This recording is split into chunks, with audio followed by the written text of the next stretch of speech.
what you want to say to become inspired in your life, to have all of your thoughts break their bonds, is this: what I desire, which is aligned with Spirit, is on its way.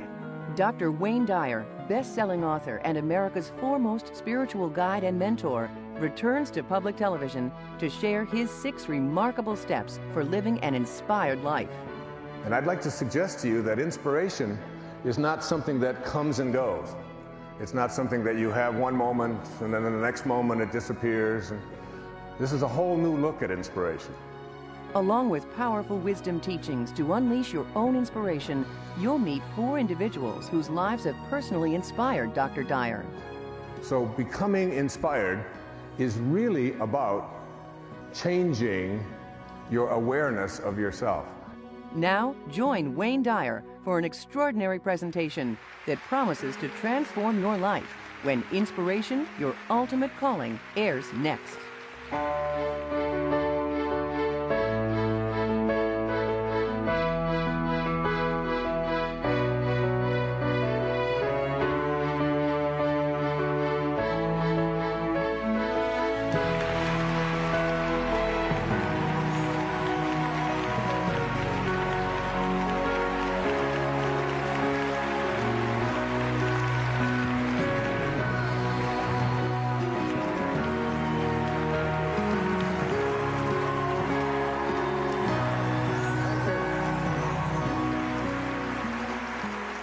Thank you so much. Wonderful to be here. Back on PBS with a brand new special on inspiration, your ultimate calling. There'll be a lot about inspiration here tonight. Inspiring people, inspiring events, how to live an inspired life, how to attract spirit back into your life. Lots of things that are going to be very powerful for you. I encourage you to stay with it and call everyone you know and tell them to watch. We need more inspiration in this world. People that have inspired me have been, my children have been a great inspiration to me. I have 8 of them, 6 daughters. Yes. And 2 sons. And back in the 1960s, when I was studying for my doctoral studies in Detroit at Wayne State University, I used to listen to music, and a group of kids came over to this country from a little town just outside of London called Liverpool. Some of you may have heard of them. And they used to sing a song, the Beatles did. It was called Will You Still Want Me? Will you still love me? What? When I'm 64, right? And I used to think at that time in my 20s that I didn't really understand that song. Didn't think it would have any meaning at all. I thought no one even ought to be allowed to live that long. So it just didn't resonate to me. But then, lo and behold, it happened to me. Turned around and 64 was here. And I wasn't able to be with my children at the time of that birthday. I was speaking in Durham, North Carolina that night. So I got a package from them with a wonderful card in it for me. And I thought, you know, maybe all of this work that we've done with these children, with my wife and I, and trying to teach them about spirit and higher consciousness and loving and being close to God and spirit, was coming true, because they sent me this beautiful card. It said inside of this birthday card is a very special message from God. And I opened it up and it said, see you soon.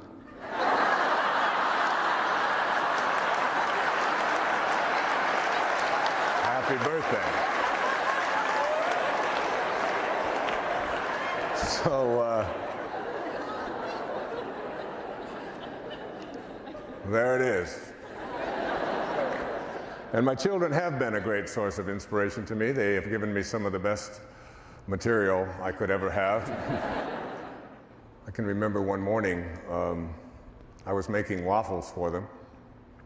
And I heard my daughters talking to each other, and they were doing very slow, and I had what I thought was really important things to do, and I encouraged her and all of them to, speed it up a little bit. Let's go. We've all got to get in the car. We've got deadlines. We've got to get to school. I've got to get to work. I'm a prophet. I have to go think and walk the beach. I get paid by the thought, you see. So I raised my voice a little bit, and I said something, and my daughter Serena took umbrage at what I had said, and I said, "Come on, let's go, get working, let's go, move. Come on, I want to get to school. We got to get you to school." And she just stood up and she put her hands on her hips and looked at me and said, "I wonder what all those people would think of Mr. Positive if they could see him here this morning."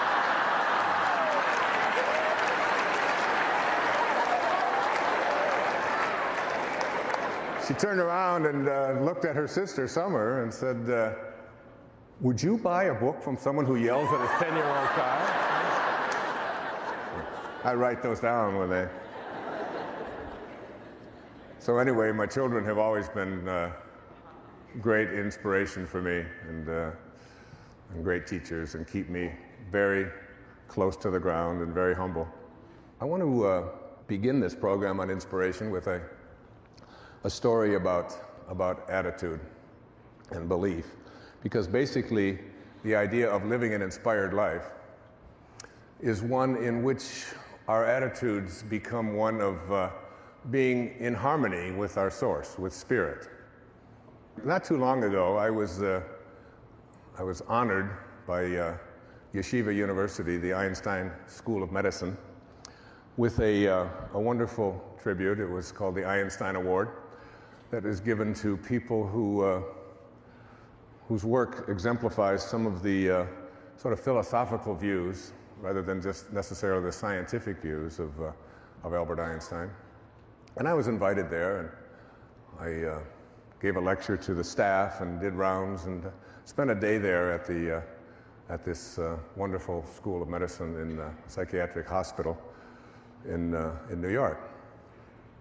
But I felt that when I got there that maybe it would be important for me to explain to them about Einstein's theory of relativity, which I'm sure many of you watching don't really completely understand. But everything is really relative. I mean, there was a great Chinese philosopher who once said, his name was Lao Tzu, he said, "I went to sleep and I dreamt that I was a butterfly. And then I awoke. And now I don't know. Am I a man who was dreaming that he was a butterfly? Or am I a butterfly dreaming that I'm a man? It could be either way." And Einstein said, "It's all relative. It's all relative." And I thought about that, and I thought perhaps I could help these doctors and everyone to understand, since they were working at a place named after Dr. Einstein, I could explain to them about how to apply this theory. And I have a theory about relativity that goes like this: all things being relative, in a bowl of soup, this is a lot of hair. What do you think? Really? You understand? If you were in a restaurant and you ordered a bowl of soup and you got this much hair in it, you would call the waiter over and you would say, "Excuse me, what? That's a lot of hair." That's the way I look at it, all right? It's all relative, and it's all how you believe and what you believe. As we move into this idea of inspiration, I'd like to suggest to you that you have a mind that is open to everything and attached to nothing. It's not a program that's based on any religion or any particular view of spirit or God or soul. We can call it what we want. We all originate from the same source. This source acts in a certain way, is constantly creating. And whether you're a believer in one particular religious persuasion or another, all of us have to agree, even quantum physics teaches us, that we all originate in this divine place of an organizing intelligence. And Alan Watts, a great teacher, a man I admired enormously, once said that you can't get wet from the word water. The word itself, whether you call it water or vasa or aqua or Edna, it doesn't make any difference what you call it. It's the substance of what it is and not what we call something that I want you to pay attention to as we talk about spirit. And I'll use these terms interchangeably. Spirit, divine mind, organizing intelligence, God. All of these terms are terms that refer to the place from which we all came. And this idea of inspiration, if you look at the word inspiration, it breaks down to two words. In spirit. In spirit. And when we look at what it means to live an inspired life, it's nothing more, in my estimation, it's nothing more than finding a way for you to be in harmony with the spiritual essence from which you originated. Not just in your actions, not just in your feelings, and not just in your behaviors of attending church or being nice once in a while, in every single thought that you have. And I'd like to suggest to you that inspiration is not something that comes and goes. It's not something that you have one moment and then in the next moment it disappears. And this is a whole new look at inspiration. To me, inspiration is living in spirit at all times and catching ourselves when we find ourselves disconnected from the spirit from which all of us emanated. It's really thinking like God. It's being more in touch with that place of origination. It doesn't come and go. When you live an inspired life, you begin to feel as if you're on purpose. I guarantee you that at the end of this show, you will not have to ask the question, what is my purpose and how do I find it and where is it and how come I can't get it and why does somebody else have it and I don't seem to get it? It always seems to elude me. These will no longer be the issues that face you about being inspired. It's really about living day in and day out from this divine perspective of watching every single thought that we have and catching ourselves when we have a thought that is inconsistent with that divine source from which we all came. So that if you have a thought that includes you and your family, but excludes someone else and their family, no matter where they are in the universe, no matter where they are, no matter what they look like, no matter what side of the river they were born on, no matter what their cultural background might be, if you have a thought that includes some and excludes others at any time, you're not in spirit. You have left spirit and moved into something else, taking on a view of yourself as someone who is separated from your source. So that you watch yourself and you catch yourself, and a big part of this program will be about watching those thoughts. Many of you know that I had a very powerful and important teacher in my life when I was a young doctoral student.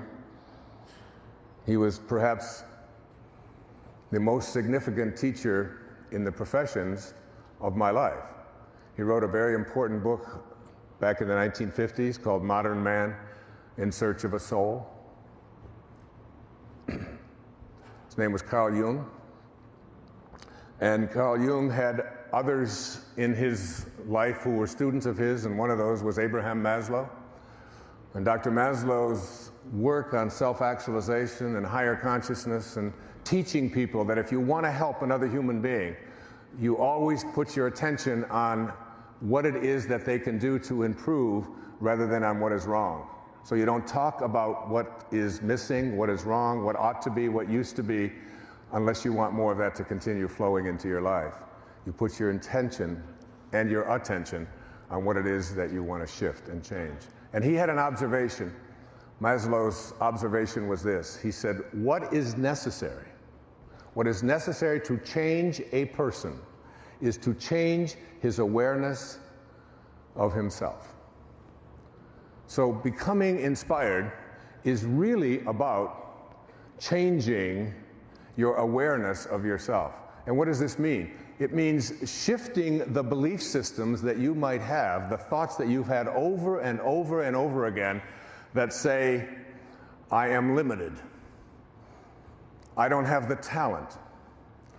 I don't have the background. I don't have the luck that I need in order to be able to attract what I want into my life. Things have never worked out for me before. You change your awareness of yourself and your own body and what you believe about it. Like, how could you have a body that comes from a divine source that creates from well-being and have it be anything other than beautiful? Have it be anything other than divine? Have it be anything other than perfect? A perfect creation of God, of source, of spirit, is what it is that you carry around with you. And if you have any other thoughts about it, then you have to really work at shifting them, because it's an insult to that from which you came. When you trust in yourself, you're trusting in the very wisdom that created you. And inspiration is about having that. It is about recognizing yourself as a genius, recognizing yourself as a person of unlimited talent and the capacity to be able to do anything. And you'll be hearing a little bit later in this program stories about people who have taken exactly that attitude and said, there is absolutely nothing that I can't create if I can conceive of it in my mind and know that if I don't have the talent, that whatever talent is necessary, I can manifest it and have it show up and attract it into my life. Whatever financing is necessary, I have the ability to be able to connect myself to that. It's a knowing, it's a powerful knowing. I've been introduced a lot of times as the father of motivation. I don't know. First of all, I'm already the father of enough, all right? 8 is enough, all right? So I don't need another one named motivation to be the father of. And I'm also pretty aware that it's difficult to motivate anyone. I don't know that you really can motivate another human being. In the process of being a parent and then being a teacher, a school teacher at one time, a college professor, a lecturer all around the world, teaching on larger stages and smaller stages, and working with my own family and so on. I really kind of think that we come into this world and we have an agenda that we need to fulfill, and that the best intentions of somebody else wanting them for you isn't enough to motivate them. It has to come from within. And I think you can provide some guidance and you can provide some motivation, perhaps in the way of encouragement and being a model of what it is that you'd like people to do. But two people can be raised in the very same family and have the identical experiences, and one of them can go one way and one goes completely another way. I know it's true in my own family as well. So that if motivation is getting a hold of an idea and taking this idea to its logical conclusion and not letting anything interfere with that, that's motivation. And we say a motivated person doesn't allow obstacles to show up in their life and doesn't allow for anyone to interfere with them, and is really highly directed towards a particular goal. So motivation is getting a hold of an idea and carrying it out. And we want to think of ourselves as motivated, and I think it comes from within. If that's what motivation is, inspiration is the exact opposite. Inspiration is when an idea gets a hold of you and takes you where you were originally intended to go in the first place. It's very different than motivation. The great playwright Arthur Miller, most of you had to read one of his plays at one time or another in high school or in college. Death of a Salesman being, of course, one of the most famous. The Crucible, and so on. Arthur Miller was passed away recently, but he was 88 years old, and he had another play on Broadway at the age of 88. And he was asked the question in an interview in the New York Times, are you working on another play? And his answer really intrigued me. He said, I don't know, but I probably am. Now, I think that that's really a very astute observation. When people ask me if I'm working on another book, I often say the same thing. I probably am. That there's something bigger. There's something that is greater in our lives. And when we connect to it, we allow it to take us where we were intended to go when we signed up for this whole visit in the first place, called our incarnation into being a human form for this little parentheses in eternity. Just a little parentheses in eternity. I have one of my very favorite observations of this subject about inspiration from a story written about a man named Wolfgang Amadeus, what? Mozart, of course. It's from an essay, Where Madness is Psyche's Only Nurse, it's called. It seems a would-be composer came to Mozart seeking his advice. How do I write symphonies, he asked. Mozart replied, well, you're young yet. I think you should begin by composing minuets. The young man was greatly annoyed and exclaimed, but you were writing symphonies when you were only 9 years old. Yes, Mozart responded, but I didn't ask anyone how to do it. Now, the writer of this essay goes on to say that the most agonizing thing about this little Mozart story is that Mozart was not speaking from inflation, but from simple, truthful modesty. The reason Mozart didn't have to ask anyone how to write symphonies is that symphonies presented themselves to him, invented, enlarged, produced all at once in what he described as lively dreams. Dreams that were so forceful that Mozart had to stop doing what he was doing, otherwise, and write out what he heard, almost as if something beyond Mozart's consciousness desired these symphonies to be written. Now, that is very, very powerful teaching, that these great symphonies that Mozart wrote presented themselves to him, and he couldn't stop it. Do you know, you don't have to be a Mozart to be in spirit. You can find your calling by just being willing to listen, by just being willing to be someone who knows that it may not be in the writing of a symphony that you're called to. It could be anything. It could be the adoption of a child. It could be the creation of something that you've known you wanted to write for your whole life. It could be opening up a business. It could be raising horses out in Montana. It could be anything that you are called to do. So that the awareness that I'm asking you to look at is that there is something that is calling you. And when an idea gets a hold of you, you get into this place of surrender, where you let go. In the recovery movement, we've always called this, you let go and what? And you let God. You allow this great spirit to be something that infuses you in such a way that it becomes this thing bigger than your life, that propels you into directions that you're willing to listen to. But you gotta change your awareness of yourself, as Maslow said. And one of the ways that you change your awareness of yourself is to understand a very simple premise. Think of an apple pie. Here's an apple pie, and this apple pie, you take this apple pie and you take a slice of this apple pie and you put it over here. And then you walk over to the slice and you say to the apple pie, the slice of apple pie, what are you like? What are you like? And the little slice of apple pie says, I must be like what I came from. You wouldn't expect it to be pineapple. You wouldn't expect it to be cherry. You would expect it to be like what it came from, right?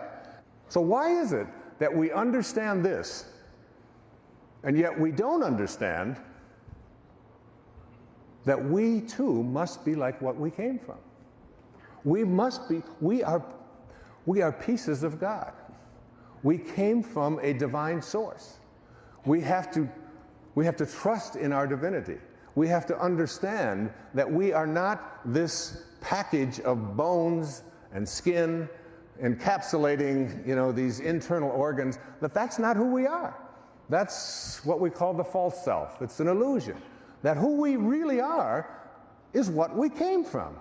And what we came from is eternal, it's infinite, it's kind, it's unlimited, it excludes no one.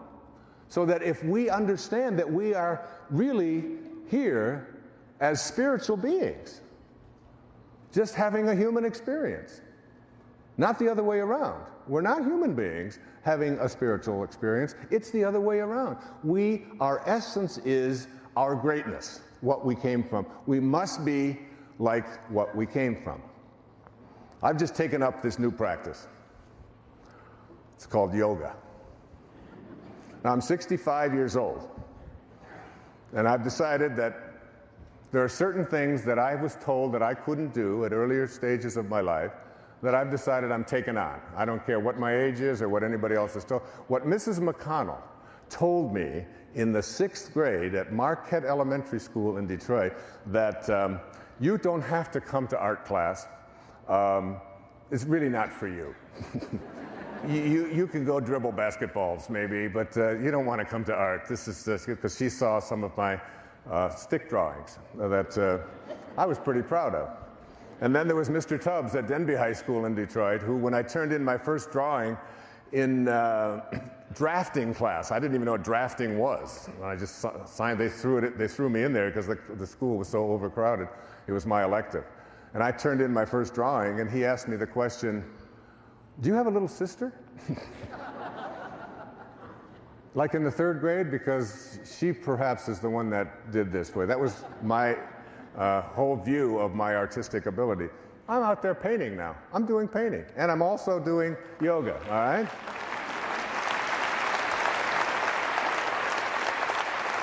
And I've learned some things about myself in the process of doing this. Like the last time I touched my forehead to my ankles, I think I was 4 months old. And I'm getting closer. Now, I'm not there, all right? But I'm getting a little bit closer. Each time I do one of these poses, I find myself a little bit closer. And I had a sort of a semi-belief that I couldn't touch my toes while sitting up straight with my back straight up and sitting down and touch my toes without my knees bending. And I kept each day going in there and not being able to do that. The knees were up, and the instructor said, "You can do this." And I said, "Well, it doesn't seem like my body agrees with that, but it would be." And so he came over and he said, "Now I'm going to show you that you really can do this. Now keep your back straight." And he took his foot and he went like this down on my knees, and my knees went down, and I was sitting up. And the first time I had ever been able to do, it was like a change in attitude, a shift, a belief system that I no longer was hanging on to. And that's what we have to do. It doesn't matter what your age is. It doesn't matter what your beliefs have been. It doesn't matter what other people have tried to convince you of in the past. When you move into spirit and have a knowing that I have the capacity to be able to do this, you leave behind the false self. And the false self is really nothing more than this ego. Look, you came from a divine place that is unlimited, that says you can be anything you put your attention on. And then you bought into a whole series of beliefs that were handed to you by very well-meaning people attempting to convince you that you had limitations, that you couldn't do this, that this wasn't possible. And I'd like to suggest to you that you took on something called an ego. E-G-O, an ego. You came in from divinity, you came in from a place of unlimited, you show up and you edged God out. E-G-O. And when you edge God out, it doesn't mean that you're sacrilegious. It doesn't mean that you're not a moral person. It means that you take on a belief system that says, who I am is no longer this infinite divine being who can step outside and observe this body and believe that he can make it do whatever I put my attention on and use it to have the same powers that is spoken about in the New Testament. Even the least among you can do all that I have done, and even greater things. It's within each and every one of us, except that we bought into an idea that who we are is what we have, who we are is what we do, who we are is what other people think I am, who I am is separate from everybody else, who I am is separate from what I would like to attract into my life, and who I am is separate from my source. And we believe in this separation, and we believe in this identity that who I am is what I have. So we start accumulating. We accumulate and accumulate and accumulate. The problem is that when you stop accumulating, and if who you are is what you accumulate, then you have no value as soon as your things start to disappear, as soon as they wear out, as soon as somebody else takes them, as soon as the government taxes them, as soon as any number of things. Who I am is what I do. If you no longer can do, then you aren't. You no longer exist. Who I am is my reputation, and we raise our children often to believe that what's most important is what other people think of you. Fit in. Do what you've been told to do. Do what the crowd does. Follow the herd. And you know what happens, what you step in when you follow the herd. So we take on all of these sort of false ideas, and we have a tendency to believe them. And inspiration is moving back into spirit, and it's moving back into spirit in such a way that you no longer accept yourself as anything other than divine.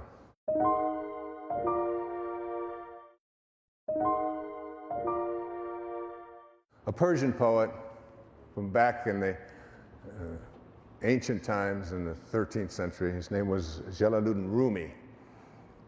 And Rumi has this observation. It's been very important and very powerful to me.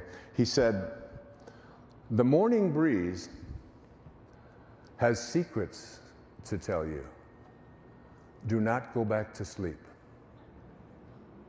Let me say it again. The morning breeze has secrets to tell you. Do not go back to sleep. I'd like to take a poll.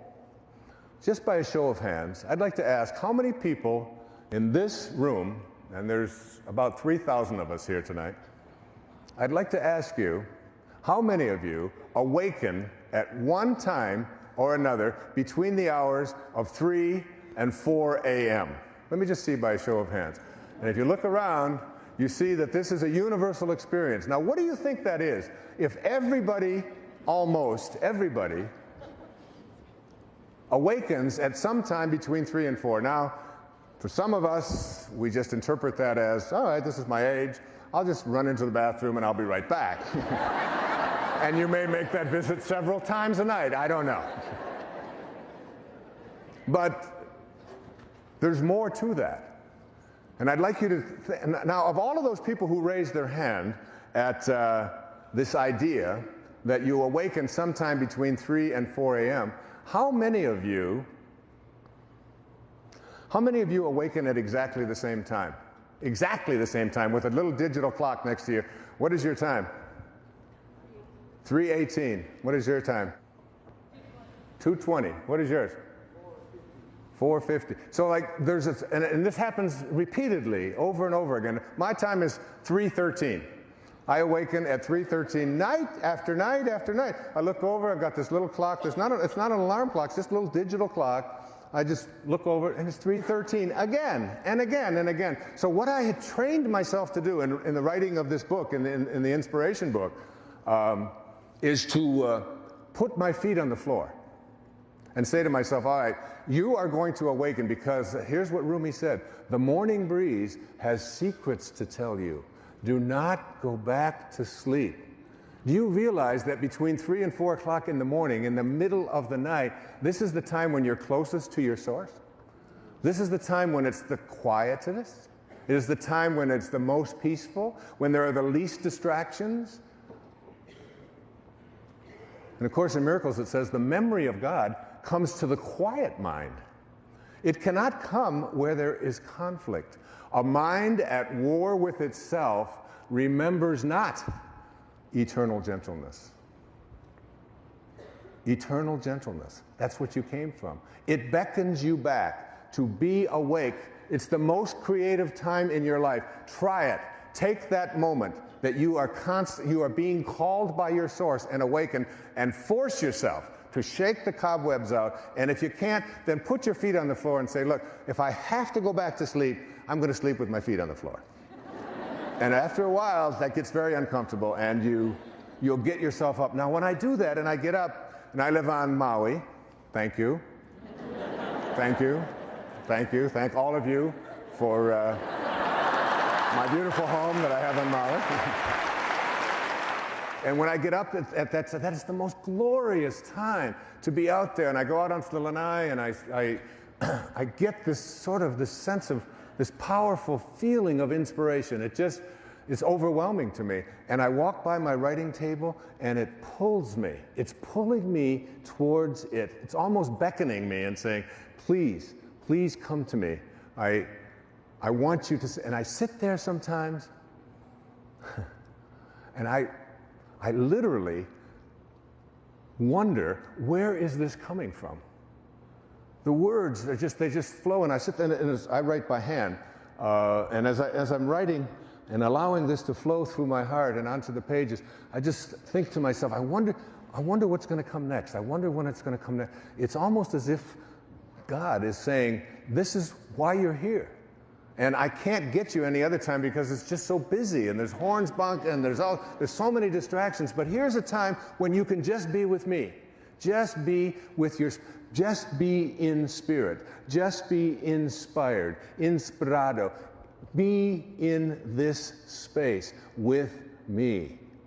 And I will then allow what creative juices that you have forgotten about because you edged me out for so much a part of your life. And here it is. And you'll find yourself getting the right ideas, examining things that you never thought of before.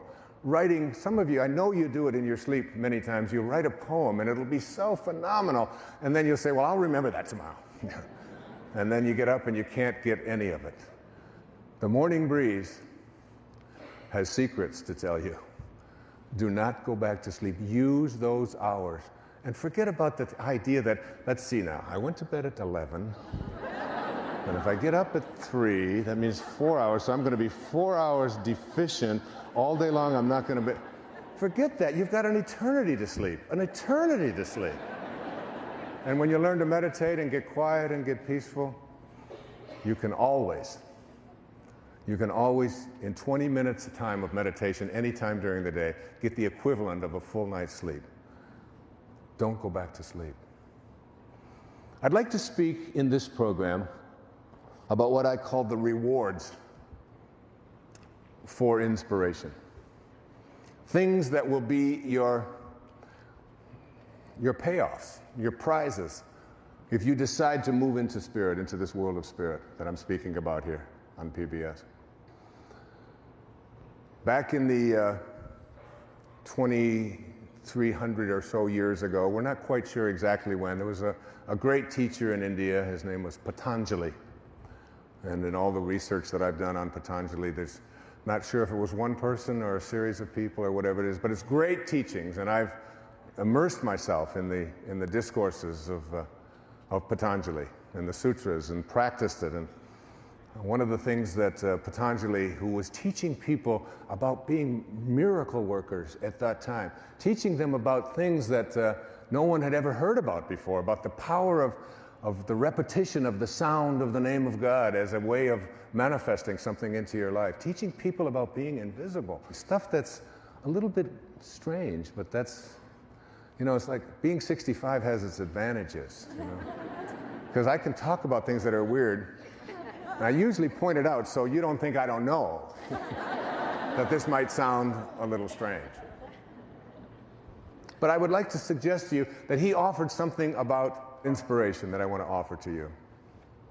And there are 6 of these things, and I want to cover each one of them in this program. He said, when you are inspired by some great purpose, some extraordinary project, all of your thoughts break their bonds. Your mind transcends limitations. 3, your consciousness expands in every direction. And 4, you find yourself in a new and a great and a wonderful world. Dormant forces, faculties, and talents come alive. And 6, you discover yourself to be a greater person by far than you ever dreamed yourself to be. Those are the rewards. It's not like you're going to win the lottery. It's not, and you may.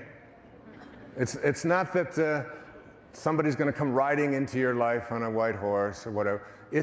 These are the rewards. These are the things that are going to be so powerful for you. The first of these is what? When you are inspired by some great purpose, some extraordinary project, 1, all of your thoughts break their bonds. All of your thoughts break their bonds. What do we mean by your bonds? Your bonds are the thoughts that you have that keep you disconnected from your source. They are thoughts that are out of harmony with spirit, with God consciousness, with God realization. Because this is basically about being like God, being like source, being like spirit, being like divine mind, in everything, in every thought, in every action, more and more, connecting yourself back, catching yourself. So, the bonds are the ways that we think. I'd like you to imagine a ladder. And this ladder has 10 rungs on it, from the floor all the way up to the top of the ladder. And at the top of the ladder is the highest rung. And at the top of the ladder are the words, "This is my desire," and it's aligned with spirit. Again, this is my desire, and it's aligned with spirit. So what is your desire? My desire is to manifest abundance into my life. Perfectly aligned. We came from an abundant source. My desire is to feel a sense of well-being in my body at all times. Perfectly aligned. My desire is to have divine spiritual relationships in my life. My desire is to get the job that I am working towards getting. My desire is to live in a place where I feel most peaceful and most loving. My desire is, and these, whatever it is, it doesn't make any difference. It's the 10th rung. It's the highest rung. It is your spirit aligned with your desire. All right? So here it is. It's right up here. Now you have to ask yourself the question, what is it that I offer up to this 10th rung desire? All right? A 10th rung has to have, in order for it to manifest and show up in your life, it has to have thoughts, feelings, and behaviors that match up to that. And if they don't match up, you get out of harmony. See, thoughts are energy. Like everything in the universe, it's energy. Einstein said that nothing happens until something moves. It's all about movement. It's all about energy. And every thought that we have has an energy component to it. We can measure our thoughts and how they impact us, whether they strengthen us or weaken us at any time in our lives. All right, so there's a wonderful book written about this, and it's called Ask and It Is Given. And it's The Teachings of Abraham by Esther and Jerry Hicks, a book that I read frequently, and great teachings, I think among the greater teachings on the planet today. In fact, I wrote the foreword to it. It's something that I very strongly embrace. And they talk in there about how to manifest your desires. And the mistake that most of us make is that we attract what we don't want because our thoughts are on what we don't want. Or we continue to attract what's missing in our life. We're not at number 10, we're at about number 3. And what are some of these on these lower rungs? It probably won't happen. It's very difficult. These kinds of things have never happened for me before. I don't have this kind of luck. We've got the wrong people in the White House. The economy is bad. I don't have the ability to make it happen. I don't really believe it's possible. I was on the plane with someone flying across the country. Lovely lady, and she was a photographer. And I said, we got talking about photography and all. I said, do you like photography? She said, yeah, I do weddings and all of that. And I said, well, how are you doing at it? She said, well, I'm never going to get rich at it. And I said, would you like to get rich? She said, well, of course. Who wouldn't want to be rich? We all want to have abundance in our life, of course that. I said, so let me see if I understand this. You want to attract being rich into your life, and your thought about it is that it'll never happen. So what do you think you're going to attract? You're going to attract, it'll never happen. And that very simple little example, it's an innocuous example. She was a very bright and intelligent lady. It wasn't about that. It's about what kind of energies we have within ourselves that we offer to what our desires that are aligned with spirit in order for them to manifest. And every thought, if you have a second wrong thought that it probably won't happen, it's not likely, it's never happened before, it's just not the way it works for me, it's always been missing. As long as you think like that, and you're in a universe that operates on this law of attraction, you will continue to attract it. A man named Albert Einstein, who I've spoken about before, theory of relativity in a bowl of soup. This is a lot of hair, remember? One of his most important observations was this. He said, every single person in the universe has to make the most important decision of their life, which is, do I live in a friendly universe or do I live in a hostile universe? That's it. Now, if you believe that you live in a friendly universe, then you will begin looking for a universe that cooperates with you in order to manifest what it is that you want to bring into your life. You'll be looking for evidence that what it is that you are seeking is coming towards you.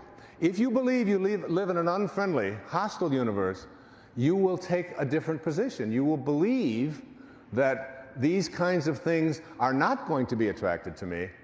And you'll start with this whole notion that you'll become one of those people who are always looking for occasions to be offended. And there's no shortage of occasions to be offended, and there's no shortage of these people. I mean, all you got to do is look at somebody who's tall, somebody who's short, somebody who speaks with an accent, somebody who wears their hair in a certain way, somebody who has jewelry that you don't, whatever it might be. If you're looking for occasions to be offended, you'll be finding all over the place. If you're a person who believes that you don't live in that kind of a universe, you'll start this, and this is the key. What you want to say to become inspired in your life, to have all of your thoughts break their bonds, is this. What I desire, which is aligned with spirit, is on its way. It's on its way. If you believe that it's on its way, then you will start looking for occasions for it to show up, rather than occasions for it not to show up. And then you will start acting on every tiny little clue that shows up in your life.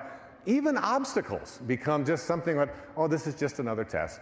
You know, I can pass this test. It's not going to be difficult. I'll get past it. And you can not bog yourself down in all the reasons why something won't work. Instead, you make the shift. It's on its way. I desire it. There's nothing for me to fuss about. There's nothing for me to worry about. I will not be in a state of anything other than anticipating that what I intend to create is on its way. One of the people in my life that demonstrates this quality over and over again is my beautiful daughter, Sky, one of my beautiful daughters. And I asked her to write the theme for this program. I called her one morning. I think it was about 3:13. I was on Maui and she was in Florida. And I said, honey, You Inspire Me is the title.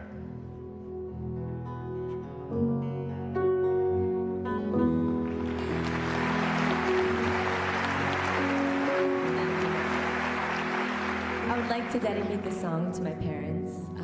I wouldn't be here tonight without them. Mom and Dad, you inspire me. I meant that literally, too. Do you ever stop and think about your life and what it all means? Our lives are so full of miracles. I hope every person sees. You have something inside that brings joy to your soul and makes your heart sing. We all share the same big blue sky and the power to do anything. You inspire me to be everything that I desire, and everything I do is to be in touch with you. In every day of my life, I dream a little higher, and it all comes back to you and how you make me so inspired. We all have a choice to feel love deep within us, the freedom to hear our own voice, and the chance to make our path in life a little clearer. Oh, you inspire me to be everything that I desire, and everything I do is to be in touch with you. In every day of my life, I dream a little higher, and it all comes back to you, and that's how you make me so inspired. Do you ever stop and think about your life?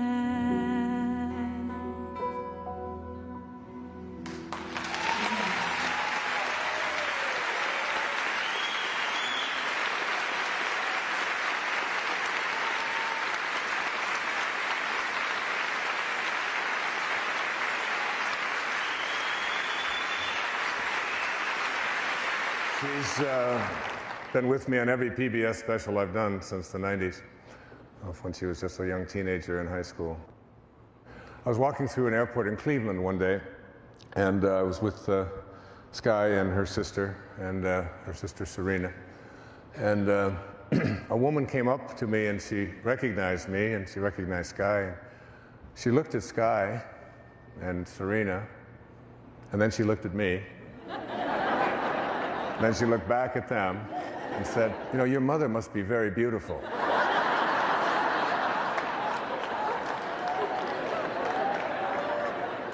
And the truth is, she is in every way. And there she is.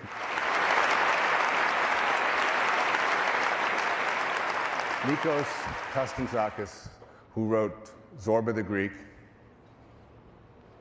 and who wrote The Last Temptation of Christ, and who wrote, I think, the definitive novel, biography of St. Francis of Assisi, said that when you passionately believe in that which doesn't exist, you create it. And that which we call non-existent has not been sufficiently desired. By passionately believing in what doesn't exist, you create it. Because you know that it's on its way, and there's nothing and no one that can dissuade you.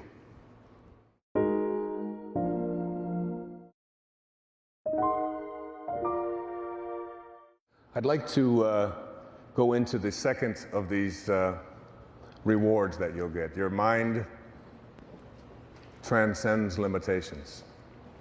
Now that's a little bit different than all of your thoughts breaking their bonds. Your bonds are thoughts. Your mind transcending limitations means that you enter into the field of all possibilities. And in the field of all possibilities, that leaves nothing out. And in leaving nothing out, it means that you begin to see yourself, when you move into spirit, as unlimited in the exact same way that you were before you showed up. Unlimited.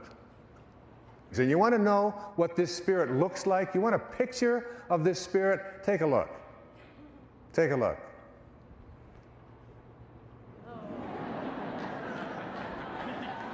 You know who that is? That's my grandson. That's Tyson. And Tyson is a picture of bliss. You can't get any happier than that. Now, I know I shouldn't tell this on Sky, but she said, Dad, the reason he's so happy is he's holding onto his little peeper. I said, what kind of... Can you put... Well, anyway, if you ever wonder what spirit looks like, take a look at that and know that that's you. That's what you came from. That's just a few months old little baby that came from that blissful, perfect, beautiful place. Your mind transcends limitations. What does it mean? In a little village south of Ottawa in Canada, there was a young boy who went to school one day, and his teacher began talking about children in Africa who didn't have drinking water. Now, he was 6 years old, and they said in the classroom that if you raised $70, that's all it would take is $70, and we could create a well in a village in Africa for $70 so that they didn't have to drink dirty water. And something happened to the spirit of this young man, 6 years old, first grade in school, and he decided, he went home to his mom, Susan, and his dad, and said, I want to build a well in Africa. And they just thought, well, he's 6 years old, he's a cute little boy, right, you're going to build a well. Well, he said, no, I really mean it, and it stuck with him. It was so powerful. It was powerful because there's nothing more powerful than an idea whose time has come. When an idea's time has come and it resonates within you and you stay connected to it, it can't be stopped. And the little boy he said, can I do extra chores and raise money? And he did. He did vacuuming, he worked around the house, he raked the leaves, he did whatever it is that he could, and he got a little extra money here and a little extra money there. And finally, after some time, he was able to put together $70. And he went to the school, and they went down to the place that had given this information, and they found out that it took a lot more than $70. It was misinformation, that it really cost $2,000. And he said, then I'll do more chores. Because he knew that this is a world that is friendly, not a world in which you give up when you have a simple little obstacle like that. And he began to do more, making lemonade, whatever it was that he had to do. And he worked, and he worked, and he got his friends to work, and he got the neighborhood to work, and he got his parents involved in it. And he raised $2,000. His name is Ryan Hurljack. Well, that's just the beginning of the story, because as it turned out, he sent the money to this place in Uganda, this little village, and they built a well. And they invited Ryan and his mother to come to Africa and speak to the children of this village. As a young boy, he was now, I think, 7 or 8 or 9, I'm not sure of the exact details. And he went over there, and he began to give talks. And the people welcomed him there. And they were so grateful for this boy who had such a vision that he would bring drinking water to people who had dirty water that they had to drink. And he was so touched by it that they named the well after him, and they named a day after him, Ryan's Day. And they created a documentary about this little boy. It's called Ryan's Well. Well, today, that little boy has raised over $1 million for water to be brought to the villages of countries in Africa where they didn't have it before. $1 million. He lectures all over the country, the United States and Canada. He's in great demand.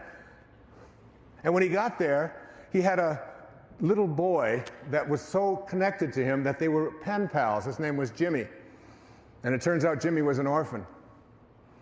And Jimmy got himself into some difficulty after Ryan left and went back to Canada. And Jimmy was captured by rebels and was going to be either killed or trained to be a killer. And he had a friend who contacted the Hurljacks back in Ottawa, and Jimmy was brought back through all kinds of wonderful channels that were worked together. And he became his brother, and they adopted this wonderful boy as their son. And that young man, when I saw the movie Ryan's Well on the Spiritual Cinema, I said, I want him in my audience because he inspires me. And I sent it home because I was working on the book, and I told Marcy, I said, I want every one of my children to watch that and know there's nothing that can stop someone who believes that they can create something if that idea is within them. And there he is right there, my friend, Ryan Hurljak, and his mom, Susan, and Jimmy. Stand up. Let the world see you. Susan? Jimmy.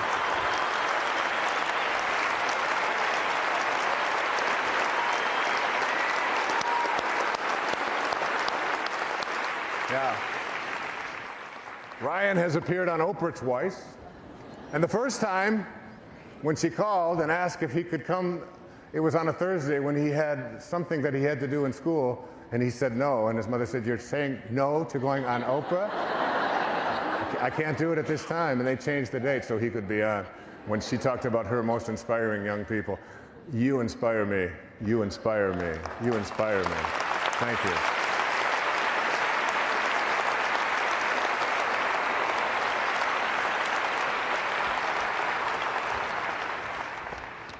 On the 6th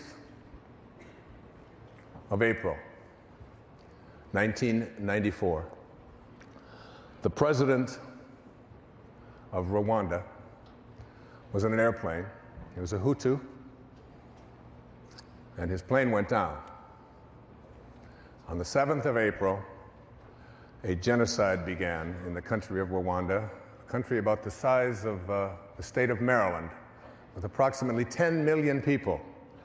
9 million of them Hutus, 1 million Tutsis. A killing spree began that all of the young men of the country over the age of 14, and all of the males and all of the Hutus were issued machetes. The country shut down. An entire country shut down.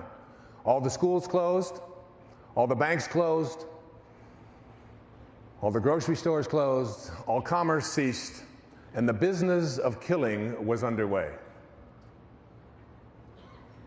People were being killed by the thousands in the streets and in the villages of this country, throughout the country. And those of you who saw Hotel Rwanda have just seen a little tiny sliver of it. In the end, by July, after 91 days, 1 million people, 1 million people, Tutsis, were slaughtered in this racial cleansing activity that took place.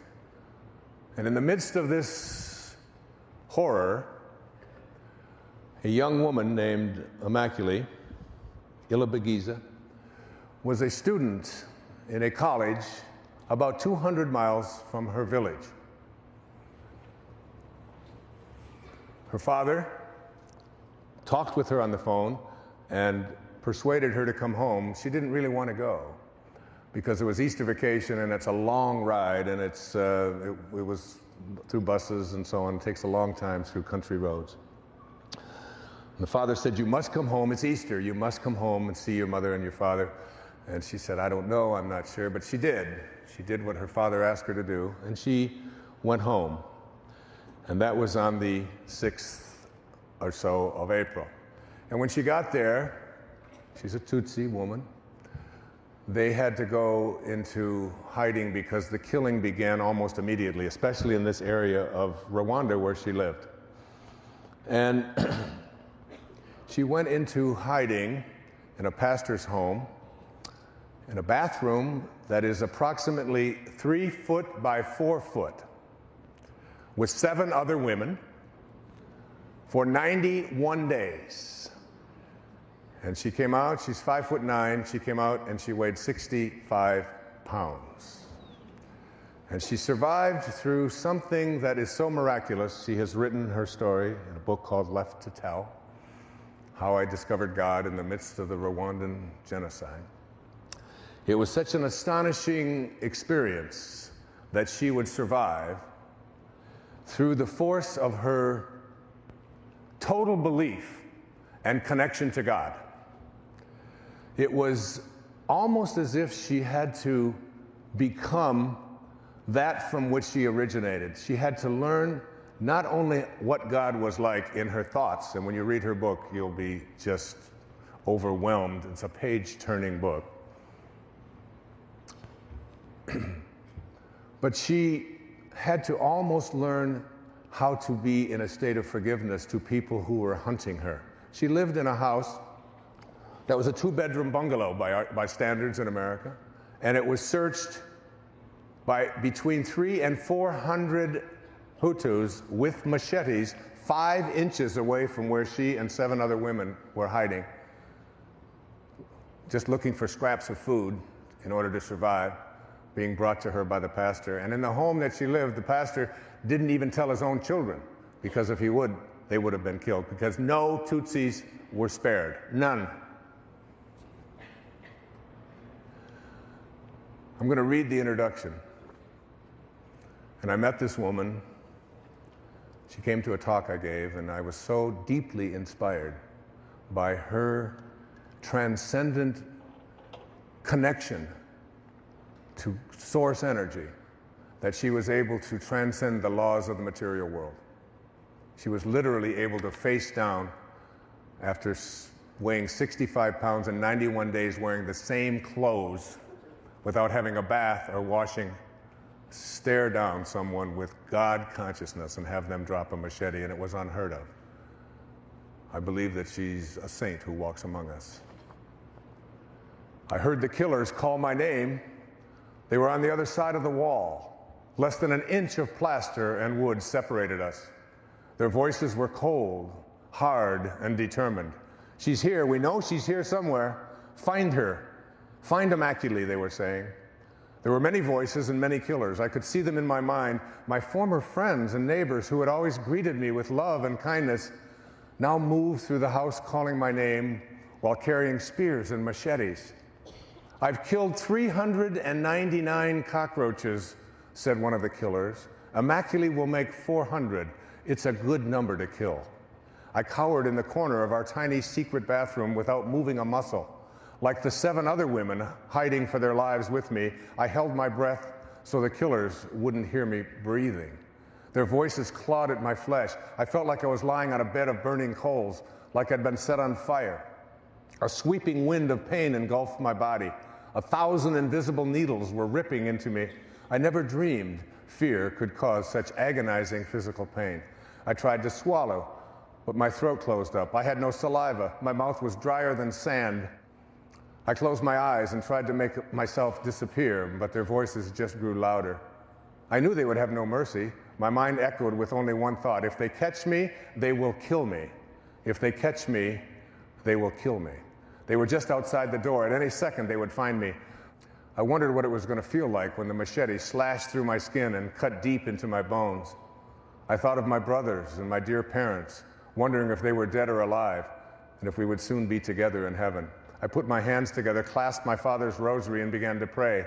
Please, God, please, please help me. Do not let me die like this. Not like this. Not like this. Don't let these killers find me. You tell us in the Bible that if we ask, we will receive. Well, God, I'm asking. Please make these killers go away. Please don't let me die in this bathroom. Please, God, please. The killers moved from the house, and we all began to breathe again. They were gone, but they would be back many times over the next 3 months. I believe God had spared my life, but I would learn over the next 91 days, as I hid trembling in fear with 7 women in a 3-foot by 4-foot bathroom, that being spared is much different than being saved. But I did learn it, and it was a lesson that has forever changed me. A lesson that in the midst of mass murder taught me how to love those who hated and hunted me, and how to forgive those who slaughtered my family. My name is Immaculée Ilibagiza, and this is the story of how I discovered God during one of history's bloodiest genocides. Ladies and gentlemen, please welcome Immaculée Ilibagiza to the stage.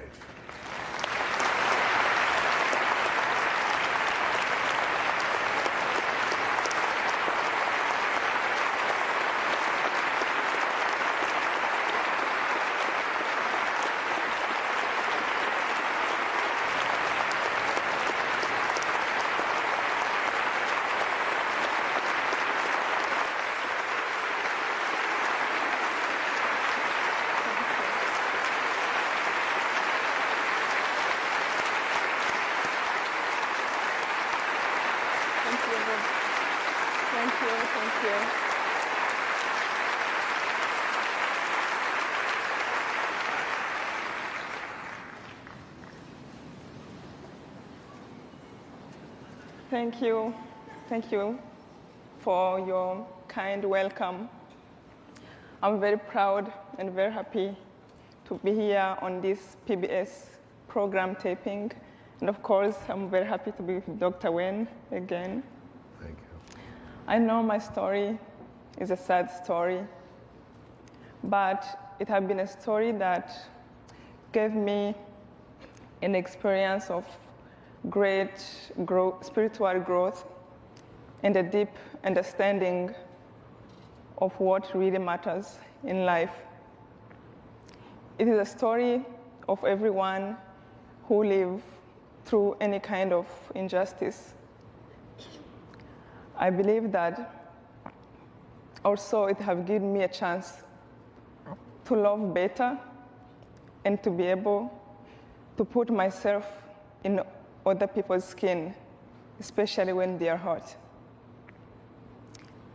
I always tell Wayne that if maybe he was in my country before the genocide, teaching what he teaches today, maybe the genocide would not have taken place. And I hope everyone knows, and America knows, what a gift they have to have him.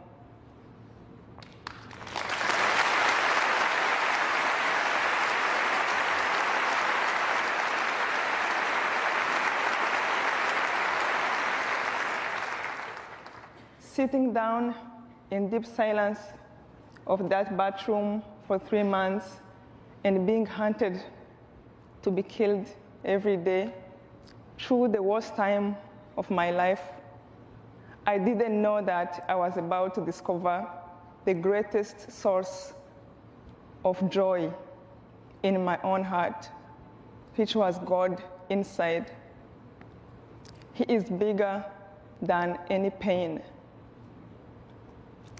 There are a few things I would like to share with you. I know that we can learn to forgive. Do not let your heart be disturbed because of any pain. I see sometimes people take a chance to hurt each other For example, fighting over a job promotion. But one thing I have learned is that when you hurt another person, you hurt yourself in one way or another. The most important thing I learned in that bathroom is that you can't hate people if they are struggling with the truth. As the Bible said, they do not know what they do. After I got out of the bathroom, I learned that my mom, my dad, my two brothers, my schoolmates, my relatives, my neighbors, everyone was dead. Every material belongings I cherished, it was destroyed. I learned that to every pain, there is a great purpose. I have learned a lot during those 3 months, and I knew that those lessons can help me to face the pain that I was going to go through. And I chose only to look at that. And as Anne Frank said in her diary, I still believe deep down in my heart that people are good at heart. And do not let yourself give up mankind. I know peace is possible. Thank you.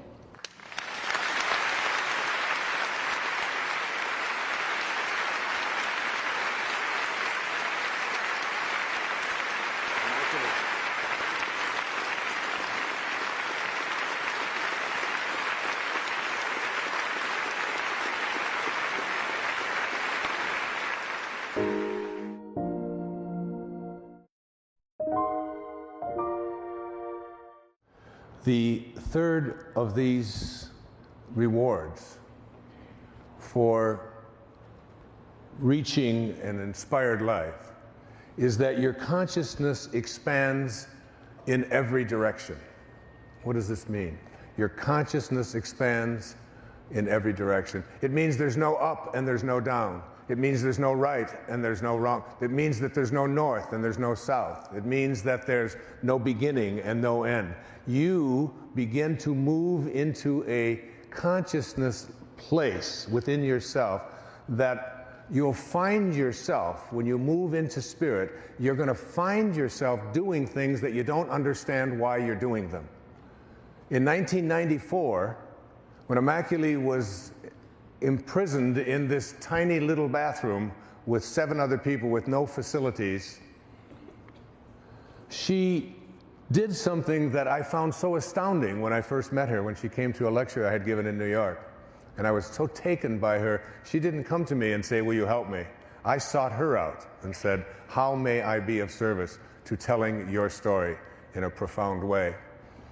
And what she did when she entered that bathroom is she asked the pastor whose home she was in, "Do you have an English and a French dictionary?" And she learned English while she was being hunted to be killed. For what reason?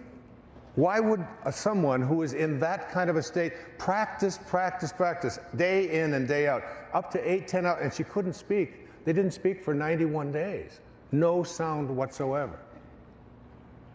So 5 years later, she is a survivor. She represents less than 0.5% of the Tutsi women of Rwanda who survived. All the rest were killed. She went into a place within herself and taught herself a language that she was going to need 5 years from now. That's what I mean by your consciousness expands in every direction. And then 5 years later, in 1999 or 2000, she had when she was here in America and on an asylum visa, married, living out on Long Island, has 2 children, is assimilated into our culture, is a great spokesperson for transcending hatred on the planet. She woke every day, 3 o'clock in the morning, before she went to work at the UN, and wrote and wrote and wrote every little detail of what happened in those 91 days. 150,000 words she wrote and wrote and wrote, and gave that to me 5 years after that. And I said, Immaculée, it's wonderful, but your native language is Kinyarwanda, your second language is French, your third language, so we got help in helping her to convert it into language that would be. But how did she know in 1994 that she was going to be in America and coming up on a stage like this and talking to our country in a language that is her third language? How did she know that? Your consciousness expands in every direction. When you have an inkling, when you have, like Ryan, when you have a feeling within you that this is something that you have to do, that you can't be stopped from doing it, the whole world changes. And you start and you listen to it. And you find yourself, if someone hands you a book, and then someone else talks about that book, and then someone else mentions it, and then you see the author on television, and all of a sudden you start saying, wait a minute, I've got to listen to this. I am being directed. I'm being called. I trust in this. I totally, completely trust. Your consciousness expands in every direction when you enter the world of spirit, and you get yourself pulled in these directions, and you allow yourself to be pulled in that way. That's what I mean by your consciousness expands in every direction. Nothing is impossible. And whatever you find yourself doing, that's what you allow yourself to do and what you allow yourself to be. There's a great quote by Rumi. He's just one of the greatest. Every tree and plant in the meadow seemed to be dancing. Those which average eyes would see as fixed and still. That's what happens when your consciousness expands in every direction. You see, you understand the Tao. The Tao is like it's the silence between the notes that makes the music. It's the space between the bars that holds the tiger. You're a sculptor and you sculpt yourself a vase. And what do you think makes the vase? What makes the vase is not the tile, and it's not the substance of the material. It's the inner space within there that is surrounding it. Without that inner space within, there can be no vase. And without that inner space within you, there's no you. You're not skin and bone and all that. That encapsulates an inner silence, an inner place that is totally and completely yours, uniquely yours. Your consciousness expands in every direction. When you do, you start practicing things like kindness, where judgment was before. I've often said that when you have a choice to be right or to be kind, just pick kind. Why? Because it's more closely aligned with your spirit. You begin to exude something called love. You feel it for everyone. Believe it or not, at the end of Immaculée's book, she goes to the prison where the people who were her killers, one was her mathematics teacher. And what happens is that you begin to embrace a kind of love even for the people who would do such harm to you. And I'm telling you, that's what saved her. You'll see that when you read it. That's what saved her. The ability to go to that place within, that place of forgiveness. As Mark Twain said, forgiveness is the fragrance that the violet sheds on the heel that has crushed it. Powerful thinking. You become an instrument of truth. You become someone who listens. You become someone who is God realized. Okay? Your consciousness expands in every direction. I want to tell you something that I think will be very, very helpful to you. I want you to think about the troublemakers in your life. I want you to think about the troubled ones in your life. I want you to think about the ones in your life that are hooked on drugs. I want you to think about the ones who don't cooperate, the ones who don't fit in, the ones who perhaps are disrespectful, use language that you don't approve of, use substances that you find difficult, people that perhaps you work at. But mostly, I want you to think about people like that in your family. Now, I know that you think it's always somebody else, but they're thinking of you.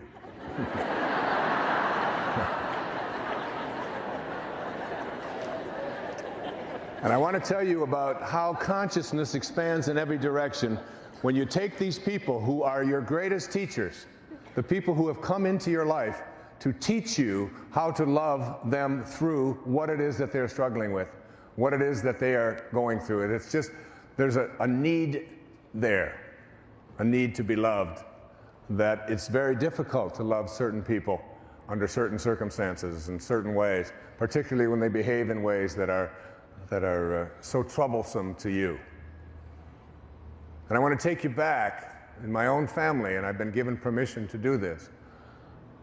One of my children who got herself into that kind of a state as a teenager and struggled with her own self and her own addictions and her own fears. And the process over a longer period of time, I called together a family meeting. And I put everybody in the family together, and I had everybody in the family tell her how her behavior was affecting everyone else. And each person went through and talked about how difficult it was. I went through and talked about how I couldn't sleep, and it was, and her mom told her about how worried she was and how scared she was and how upset she was. And we went through this whole thing with this wonderful, beautiful child. And that night she went out and behaved in the same ways that she'd been behaving all along. Almost as if to say, I just don't need to hear how bad I am any longer. And I want to tell you something that I learned since then. I've talked to my daughter about this, and today she's this soul who devotes a big part of her life to helping people who were as troubled as she was at one time. Divinely beautiful, beautiful young lady. I want to tell you about a woman. Her name was Peace Pilgrim. Peace Pilgrim was a woman, an elderly woman who walked around the country, and all she did, dressed in white, was go into different communities, and she would just talk about peace. That's all she did. She talked peace wherever she went. And in the process of talking peace, there would be no ads, and no one knew her name. She was just called Peace Pilgrim. I believe there's a website about Peace Pilgrim today. And I was in touch with Peace Pilgrim. And then it turns out she had read some of my books, and we had communicated. And then one day she was walking along the highway to another town, and she was killed by a car that didn't see her. It was an accident, and she died. But she left a journal behind. And in her journal, Peace Pilgrim, this woman who devoted her life to peace, talked about the Bamemba tribe in South Africa. And I want to share this with you because this could be one way of returning spirit to the place in your home where there's emptiness, where there's hurt, where there's pain, where there's fear, where there's anger, where there's worry. In the Bamemba tribe, Peace Pilgrim says, when a person acts irresponsibly or unjustly, he or she is placed in the center of the village, alone and unfettered. All the work ceases. The entire village gathers around the accused individual. Then each person of every age begins to talk out loud to the accused. One at a time, each person tells all of the good things the one in the center ever did in his or her lifetime. Every incident, every experience that can be recalled with any detail and accuracy is recounted. All positive attributes, good deeds, strengths, and acts of kindness are recited carefully and at length. No one is permitted to fabricate, to exaggerate, or to be facetious about the accomplishments or the positive aspects of the accused person. The tribal ceremony often lasts several days, not ceasing until everyone is drained of every positive comment that can be mustered. At the end, the tribal circle is broken, a joyous celebration takes place, and the person is symbolically welcomed back into the tribe. Necessity for such ceremonies is rare. Now, I'd like to think about that in terms of what I learned since the family meeting that I called a decade or so ago. If I were to do it over, I would place this beautiful child in the center of that circle, and I would have everyone talk about the wonderful things about her, about however, wherever we go, she just always thinks about the downtrodden. Dad, can we just take some donuts out to these workers, these migrant workers? They never get to have just some, can't we just go over there? Come on, Dad, let's just take them some donuts. Can't we just do something nice for this person? I would tell them about the time that she went over on Mother's Day and bought a little trinket for her mom and wrote a little poem next to it. That I would talk about how she made us laugh all the time when she was a baby, and with that little tongue of hers and the little words that she made up and that funny little way that she walked and her own sense of independence. And we would go on and on and on with this. And if we can teach those who are troubled, those who cause us pain, those who use language that we don't approve of, those who dress in ways, those who do things to their bodies that we don't think they should do, if we can just immerse them in a culture of acceptance and love, even if they're behaving in ways that seem so anathema to you, if you can just find a way to continue to do that, eventually that spirit has to raise, and your consciousness expands in every direction.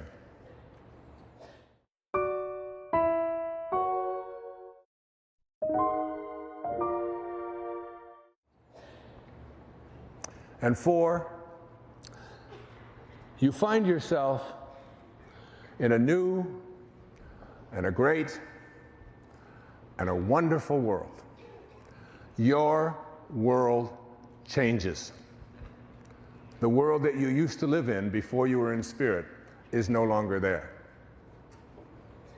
When you're touched deeply by living in spirit, by awakening with the morning breeze, by catching every thought that you have that is not one of God realization, by finding yourself saying over and over and over again, it is my intention to be in this state of God realization. It is my intention to be there.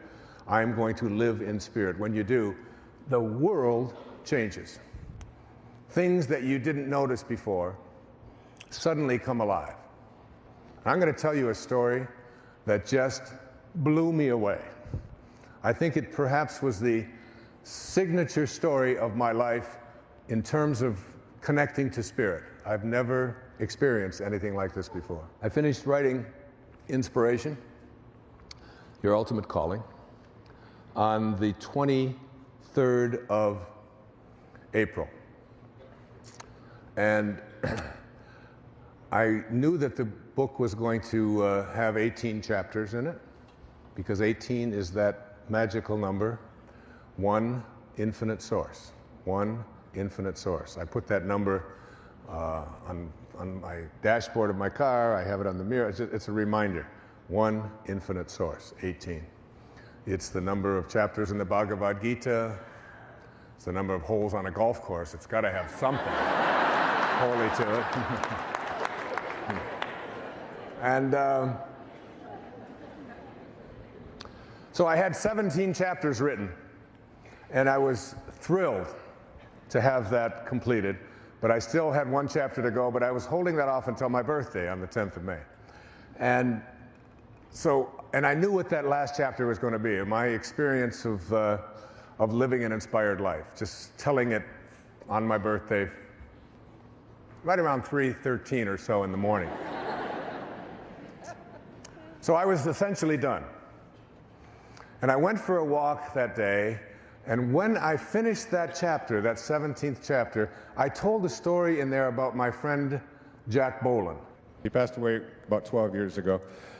Jack was a Unity minister in Detroit, a man who, when I wrote Your Erroneous Zones 3 decades ago, called me up and asked me if he could put together some tapes on it, and would I give him permission. And he had started a Unity church over on the east side of Detroit, and asked me if he could use that. I said, absolutely. And over the years, I began to speak at his church and his congregation, and come to Detroit a lot, my home. And we became very close. We became like brothers.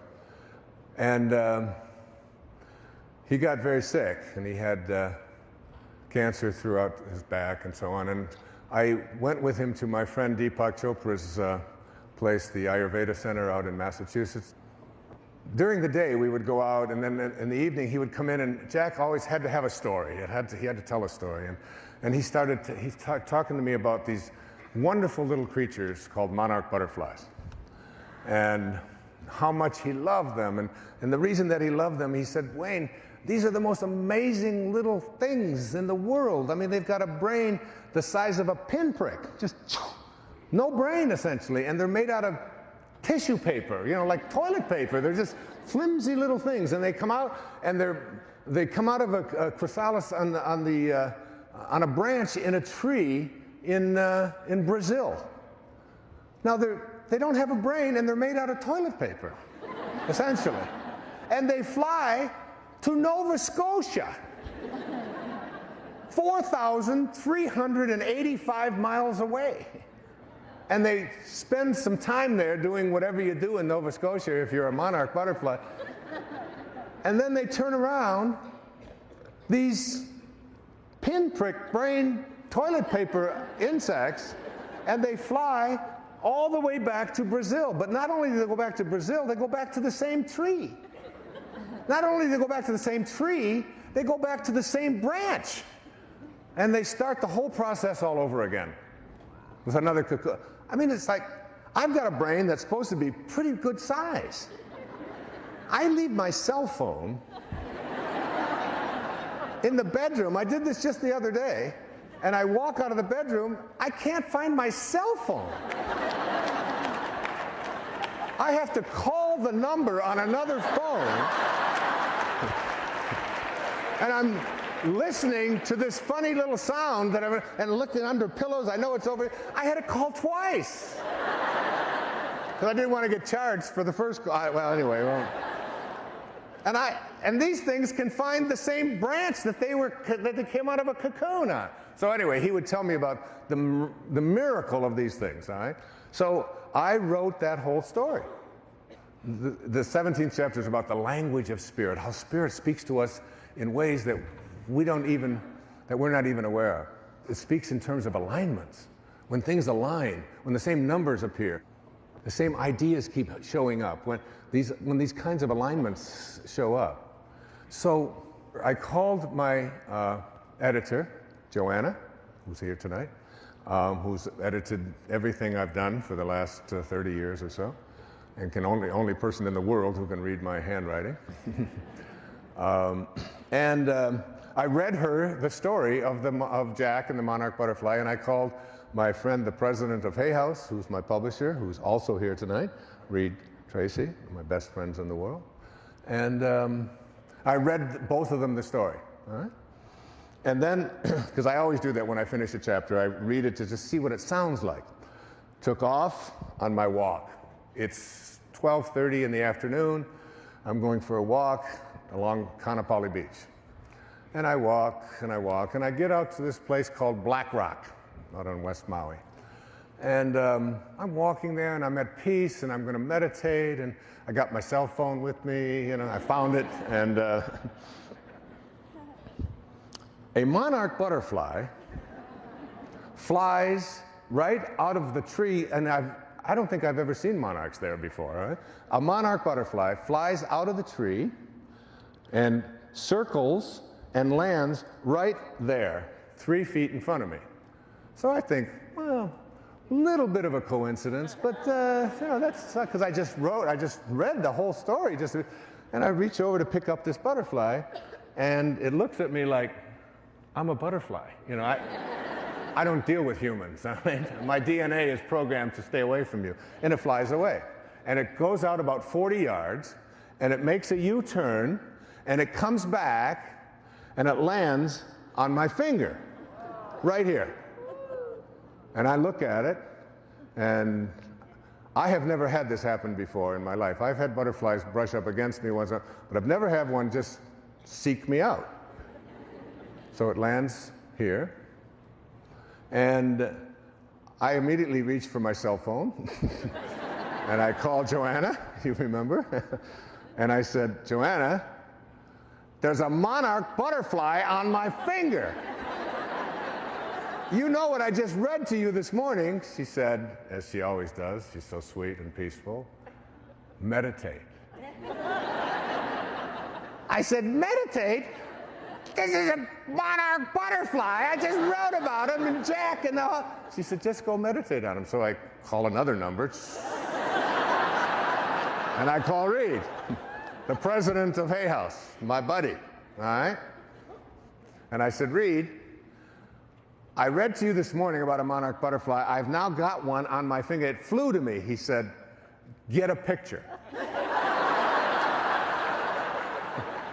I said, what are you talking about? Get a picture. I've got my bathing suit on and a cell phone. I don't have a camera. He said, we've been thinking about what's going to be on the cover of the book. He said, this is perfect. Right away thinking about, this is inspiration. This is like it's come to you for that reason.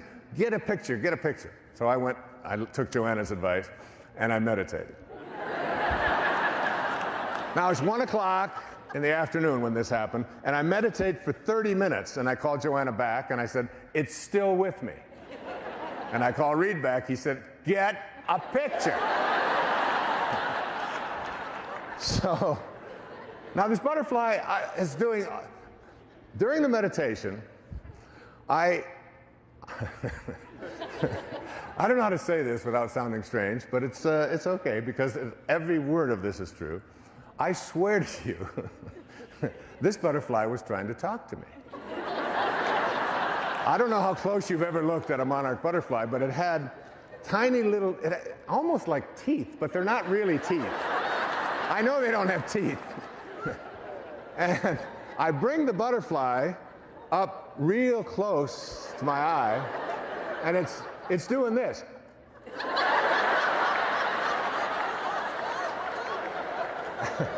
I swear. And I said, Jack? Because I had just written about him. I thought it was Jack. And then I took the butterfly and I put it over by my ear in case it was making little sounds and it had a little, I was just totally freaked out by this thing because it's now been an hour.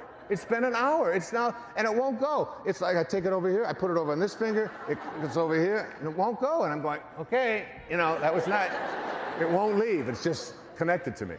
So I walk, I said, maybe Reed's got a point here. Maybe we need to get a picture of this thing. So I decide to walk back to where I live. And I walk along now, on Maui in the afternoon, the trade winds come in, and they really blow hard in the afternoon. And I'm walking, the ocean is over here, the trades are coming in, and the butterfly's wings, toilet paper, are all the way bent over, but it won't leave. All the way bent, as far as it can go, and then I come back and I get out of the wind and it goes, it's like flashing and making sounds, and I hold it up.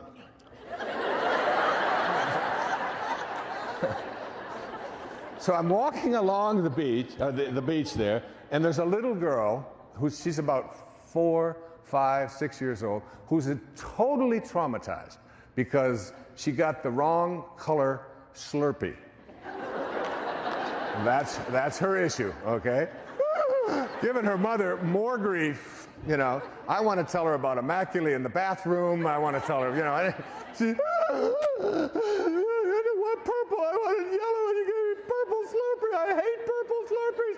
Going on and on. It's real, So I tap her on the shoulder, tears are running. I said, you want to see my pet butterfly?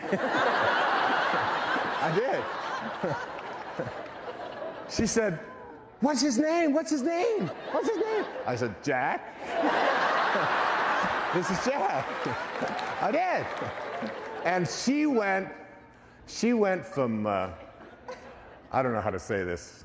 She went from pissed to blissed, okay? I don't know if they can use that. She went from, being so upset to just this total state of bliss in just 1 second. The tears dried up. She smiled. She wanted to know if she could take it home. I said, no.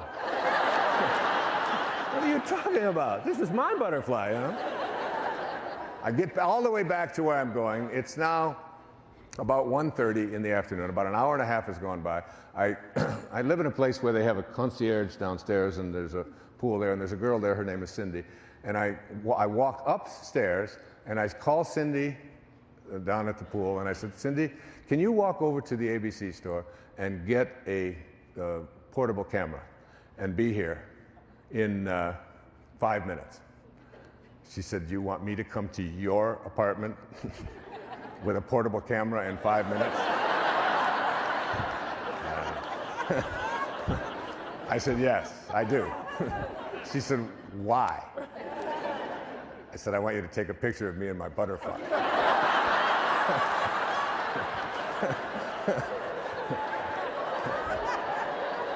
She said, what are you smoking? I said, no, it's true. I found a butterfly, and she does yoga, and she's like one of these people. And she said, okay. I also said, there's $100 in it for you if you can get here in 5 minutes. She went up there, came back. She had got one of these little cameras. I went out, sat on the lanai with the manuscript, and I had 29 pictures she got of me with the butterfly. And I was posing with it. It was like, you know, over here. See my butterfly over here? See my butterfly over here?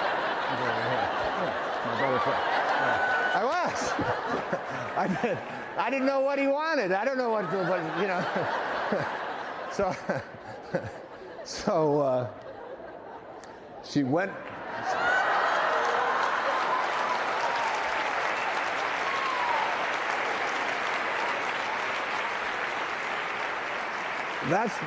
That's the actual butterfly.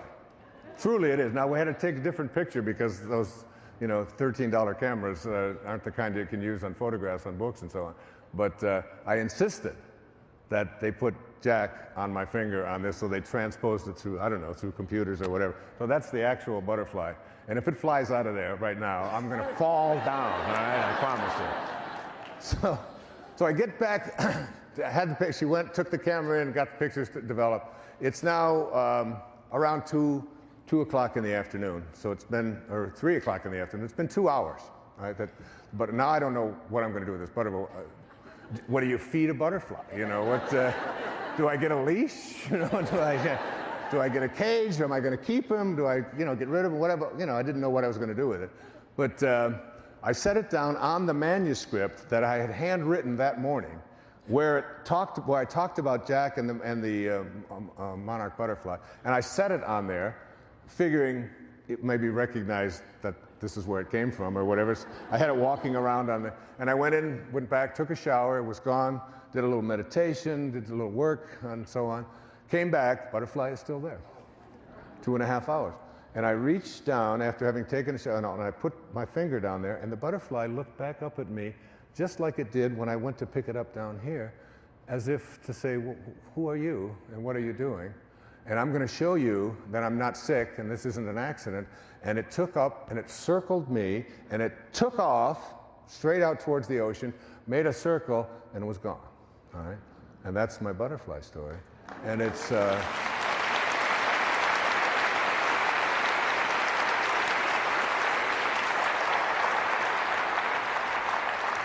And what I'm suggesting to you is that you pay attention to the powerful things that show up in your life, and that these things that we call coincidences and so on are much, much more aligned with spirit than you may have ever thought them to be. There are no accidents in a universe which has an organizing intelligence that supports it and creates it. And anything like this, any of these kinds of things can be very powerful messages. It's the language of spirit speaking to you. And there's no doubt whatsoever, no matter what anybody thinks, that I don't know that was Jack. And if you're in a place where there are no beginnings and there are no ends, and there's no north and there's no south and there's no up and there's no down, that means it's infinite and there's only one place. And if you're in a place that only has oneness in it, then it can be anywhere it wants to.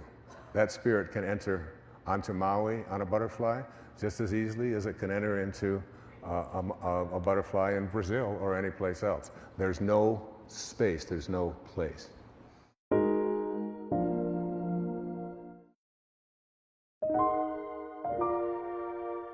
after you discover yourself to be in a new and a great and a wonderful world, you'll start noticing these things. And then dormant forces, faculties and talents come alive. Dormant forces. Dormant forces are forces that you thought were inaccessible, that were dead, that were not available to you. These things that my teacher, Carl Jung, who I mentioned earlier, called synchronicities or serendipities, that you're having a thought, and because of the thought that you are having, it manifests right there for you. You start noticing it, and you don't doubt it. You become a being of sharing. You become someone who acts as God acts, which is someone who is constantly giving, who is forgiving. I received a letter in the mail that illustrates this phenomenon of dormant forces coming alive. The letter was from a woman who at that time was living in Topeka, Kansas. She said, "Dear Wayne, thank you so much for your presentations and your tapes. You are frequently my traveling companion as I drive in my job. I just wanted to add my testimony to the power of meditation and intention. I was an on and off meditator, but realized how much more smoothly my days went when I was on it. I visited Kenya, Africa, in June of 2002 and met an 8-year-old orphan girl there. As I sat on the ground, she crawled into my lap and a voice said, 'Take her home.' A dormant force. Take her home." She actually heard this voice. I physically turned around, but no one was there. Again, the voice said, "Take her home."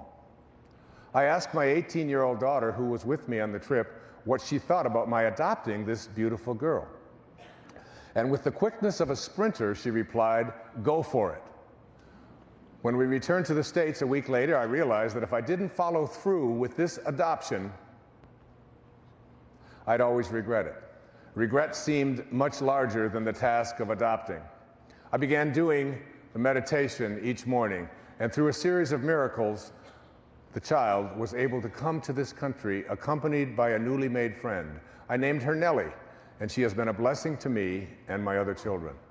Nellie's adoption was part 2 of God's plan. Part 1 had unfolded a couple of years before, and I felt guided to sponsor a series of workshops for which I profited $10,000 with very little time or work.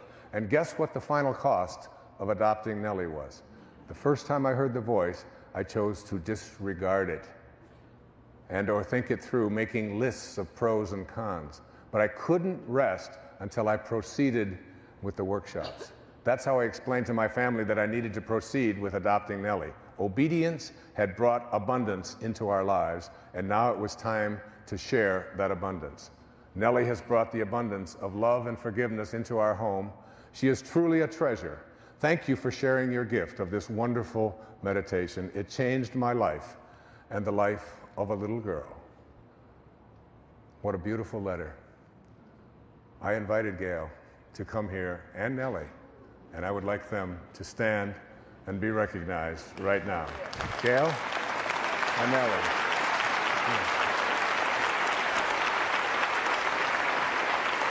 Come on up here, sweetheart. It's so cool. Thank you, Wayne. All right. Thank you. That's so beautiful. Thank you.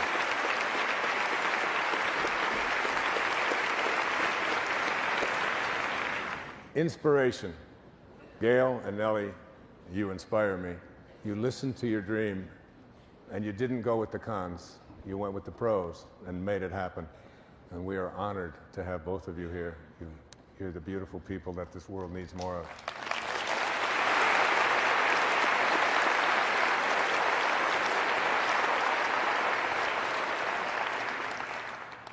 One of the things I believe about nobility, about true nobility, is that true nobility is not about being better than anyone else.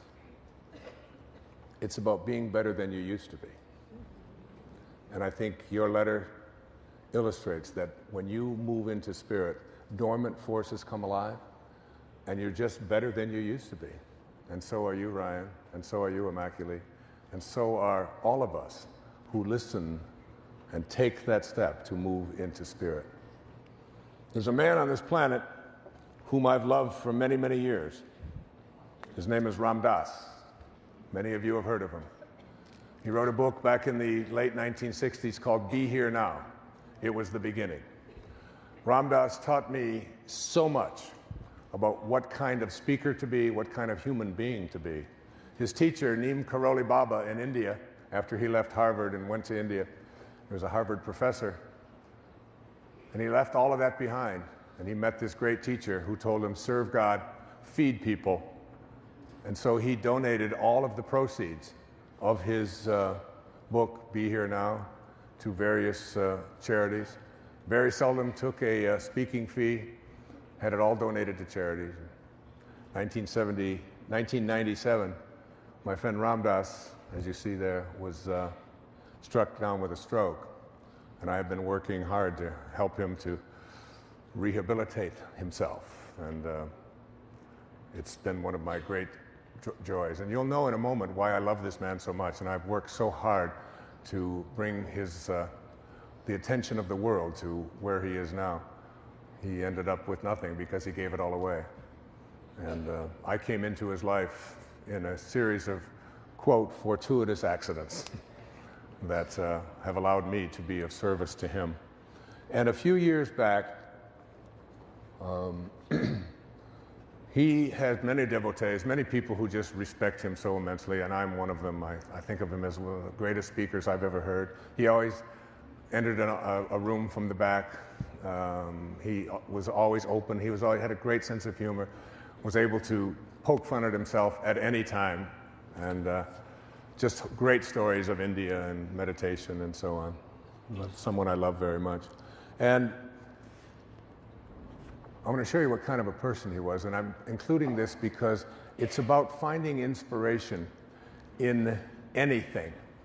Like Immaculee's story tells about finding inspiration in the midst of a genocide. Most of us won't have to encounter such an undertaking in our lives. But there are still many horrors and many difficulties and many struggles that show up in our life. And when we're in spirit, we move away from a sense of feeling sorry for ourselves and instead look for what the lesson is. Steve and Anita had a daughter named Rachel. Rachel was brutally murdered, and her body was left. And they wrote to Ram Dass, who was their teacher, and they said, how can we, after losing our daughter, how can we find spirit? How can we be inspired? How can we find God in events such as this? And there are many of you watching who have encountered these kinds of acts and have also encountered accidents and things that just don't seem to make sense. People just taken away from us at what are seemingly the wrong times. And this is what Ram Dass wrote to Steve and Anita. It's one of the most beautiful letters I've ever read.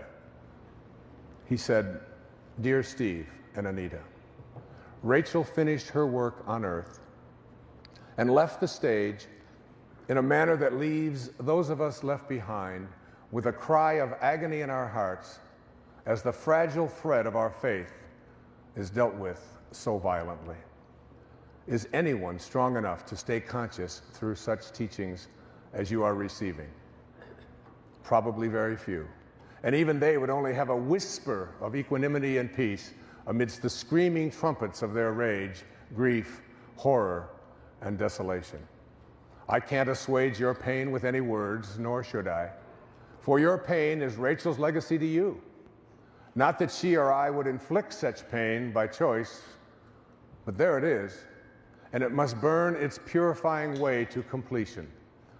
For something in you dies when you bear the unbearable, and it is only in that dark night of the soul that you are prepared to see as God sees, and to love as God loves. Now is the time to let your grief find expression, no false strength. Now is the time to sit quietly and speak to Rachel and thank her for being with you these few years and encourage her to go on with whatever her work is, knowing that you will grow in compassion and wisdom from this experience. In my heart, I know that you and she will meet again and again and recognize the many ways in which you have known each other. And when you meet, you will know in a flash what now it is not given to you to know, why this had to be the way it was. Our rational minds can never understand what has happened, but our hearts, if we keep them open to God, will find their own intuitive way. Rachel came through you to do her work on earth, which includes her manner of death. Now, her soul is free, and the love that you can share with her is invulnerable to the winds of changing time and space. In that deep love, include me. In love, Ram Dass. I just don't think writing gets any better than that. And for those of you who can't figure it out, perhaps just listening to those words and being able to find inspiration, even in the most horrifying of times, when you're in spirit, you have a different kind of a knowing, one that doesn't require you to continue to suffer.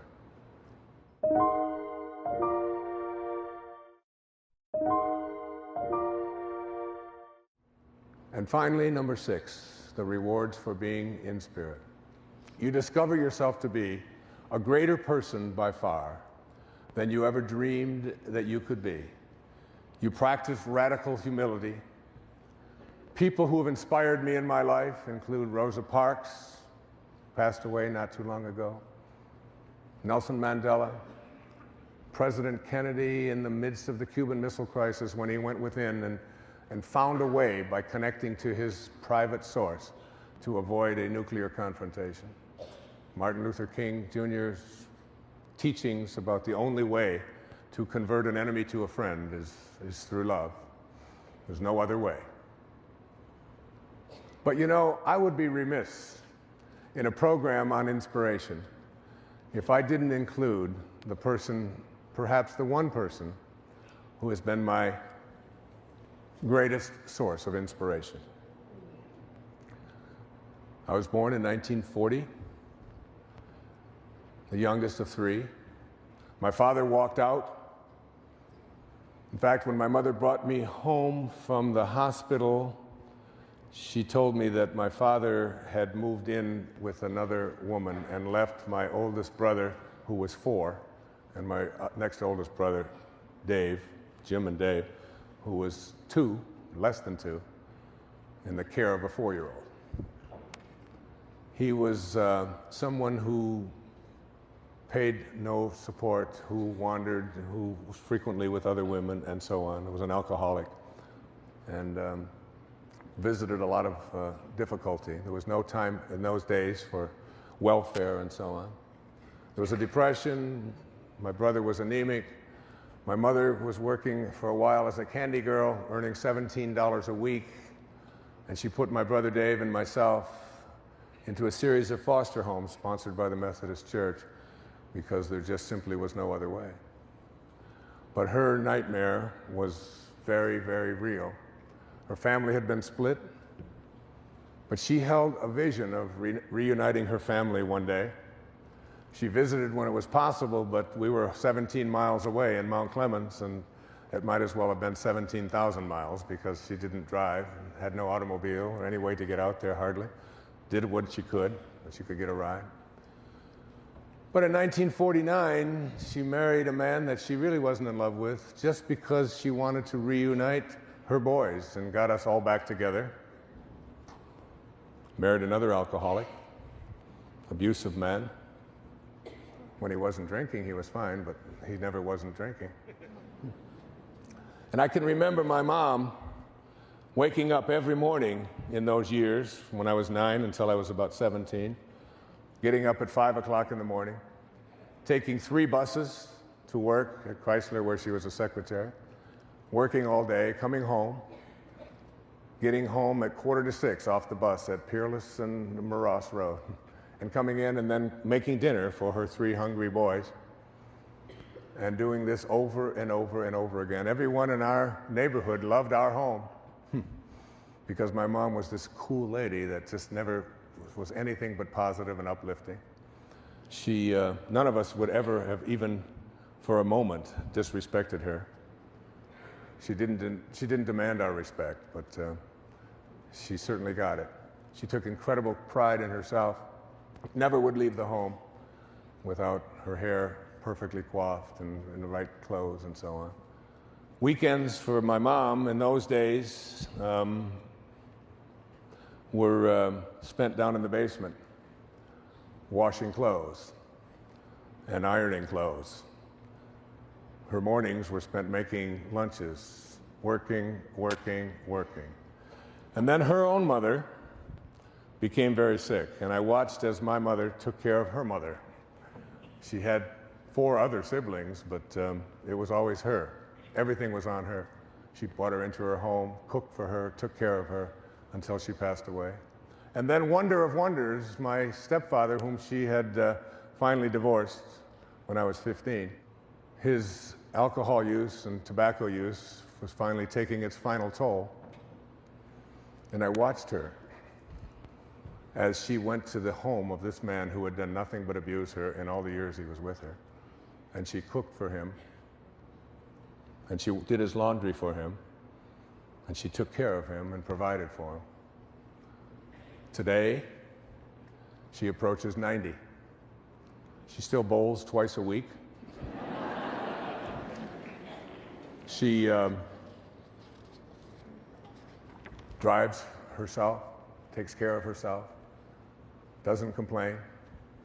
She lives and breathes love in every way. And in a book that I picked up by Michael Murphy called What I Meant to Say, what happened was they were leaving a Thanksgiving dinner, and Michael looked at his mom, and they were exchanging just sort of polite expressions. And it was just small talk. Yeah, Mom, thanks for Thanksgiving, and so on. And he looked, and he wrote this book, and he wrote these words. He said, what I meant to say was, how can I possibly say goodbye to the person who was the first to hold me, the first to feed me, and the first to make me feel loved? From a distance, I watch you move about, doing the mundane tasks that to everyone else seem so routine, but for me, the tasks you lovingly completed year after year built and reinforced the foundation, the structure that made my world a safe and comfortable place to grow. All that I am and all that I can be traced back to is you. Whatever accomplishments I have made along the way would not have occurred without first believing in myself. And you are the person who always believed in me. Now, with a family of my own, I am amazed at the number of times I hear your words flow from my mouth. This phenomenon was at first most irritating. But now it warms me as I've come to understand that there's a part of you that will live on in me forever. When time parts us, I pray that you will reach across from the other side to again touch my face and whisper in my ear, for your warm and gentle presence in my life. For this, I will always be most thankful. Yes, Mother. You inspire me. My mom.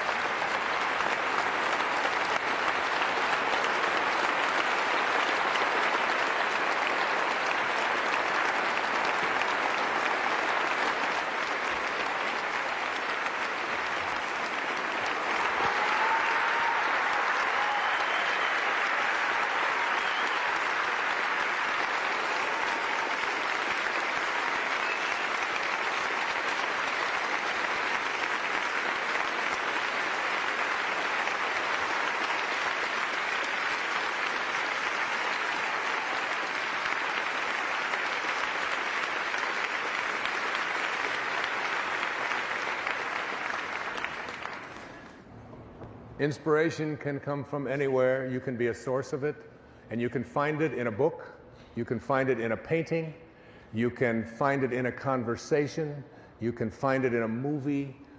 I can't tell you how many of those kinds of things have been sources of inspiration to me.